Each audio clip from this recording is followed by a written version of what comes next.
it's Miss Tracy from the Danbury Library, here with another episode of Globe Trekkers. Are you ready to continue exploring our world? All right, then let's go! So far on our adventures around the world, we have visited South America, Europe, North America, and Africa. In future episodes of Globe Trekkers, we'll be exploring Asia and Oceania. But today, we're going to be traveling to Antarctica. Antarctica is the 5th largest continent on the planet and also the southernmost continent on the planet. Here you can find the South Pole. Average temperatures range from -96 to -100 degrees Fahrenheit. In fact, the coldest temperatures ever recorded on Earth were felt in Antarctica and measured -128.8 degrees Fahrenheit. Antarctica is also a desert, but instead of a hot, dry climate, 99% of Antarctica is covered in ice, averaging 2 meters or 6 feet deep. In fact, 65% of the world's fresh water is found in the ice of Antarctica. But this wasn't always the case. Scientists have found fossils of trees, dinosaurs, and other prehistoric animals, leading them to believe that the continent was once part of a supercontinent called Gondwanaland. This supercontinent existed millions of years ago and was made up of Africa, India, Australia, and South America, as well as Antarctica. About 140 million years ago, this supercontinent started to break apart. And these continents of South America, Africa, India, Antarctica, and Australia began to drift into their current locations.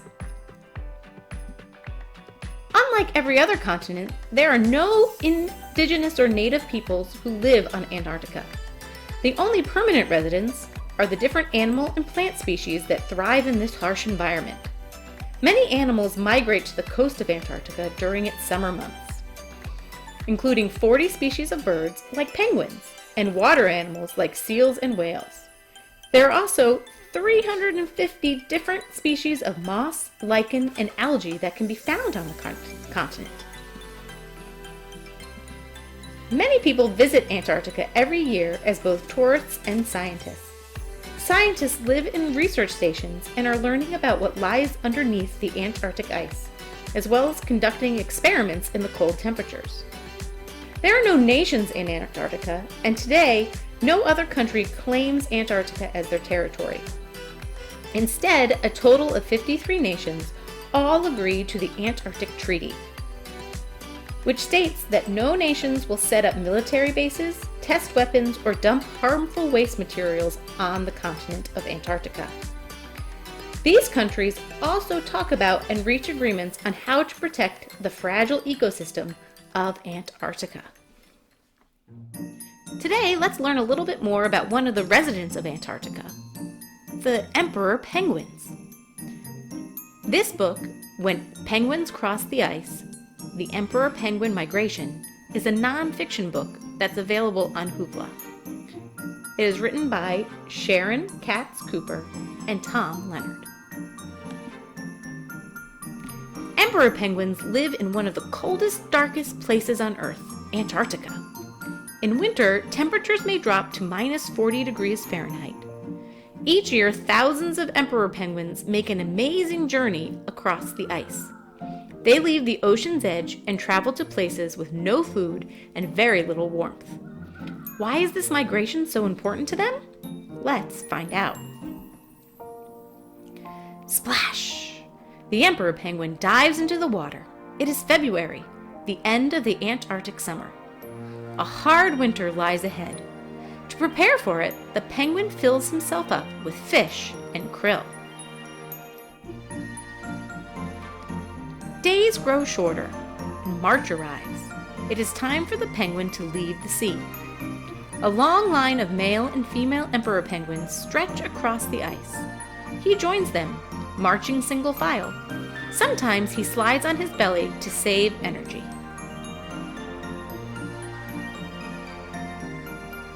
few days later, the penguin reaches the breeding ground. Thousands more arrive soon. One of the female penguins catches his eye. The two get to know each other. After about 1 month, they mate. In late May, the female lays 1 egg. The egg is why the penguins have traveled so far. Carefully, the male takes the egg from the female. This is a big moment. If the egg sits too long on the icy ground, the chick inside the shell will die. The male penguin covers the egg with his brood pouch. Once the egg is safe, his mate heads back to the open ocean. The journey is long, but she must go. There is no way to get food at the breeding ground. For about 2 months, the mother penguin will eat all she can. Then she will return to help raise her chick.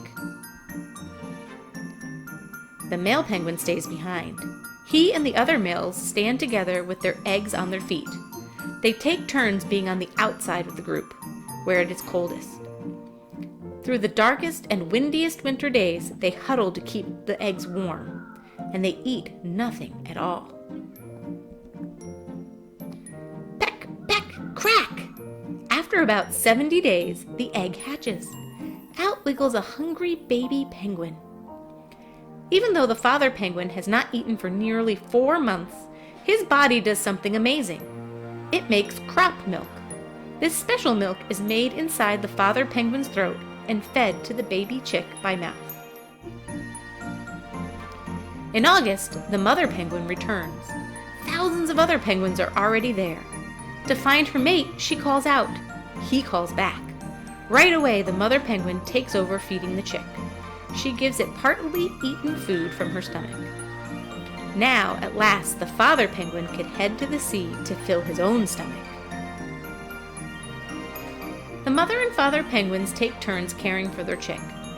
Once it's about 50 days old, the chick can be left alone for a little bit of time. It huddles together with other chicks in a creche while its parents search for food. December comes, and so does summer. A lot of the ice by the ocean edge melts. The distance from the breeding ground to the open water shrinks. The parent penguins return to the ocean. Their young are ready to be on their own, and in a few weeks, they too will dive into the sea. To learn more about emperor penguins, check out this book and others that are available on Hoopla. The end. I love penguins, and I'm glad we got to learn a little bit more about the emperor penguins. Are you ready to make your own penguin today? Let's do it. To make our penguin, you'll need a large flat rock or stone, a big and small paintbrush, and some black and white paint.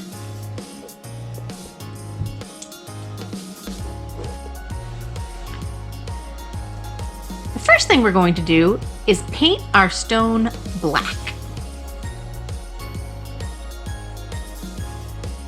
Then we'll let him dry. Once your rock is dry, we're going to paint a white heart on the front.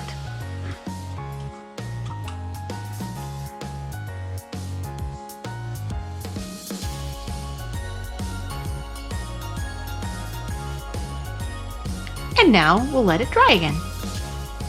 Once your heart shape is dry, you can add eyes and a nose. I'm going to use some black paint for my eyes.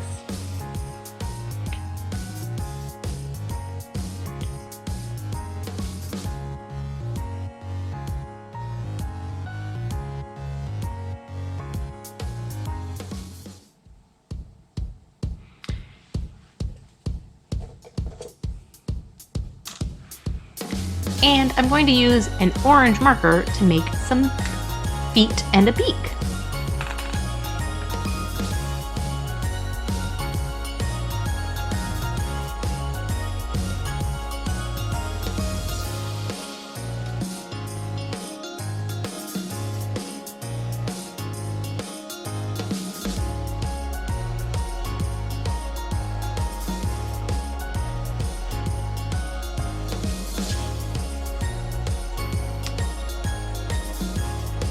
And there you have it, your own little Antarctic penguin.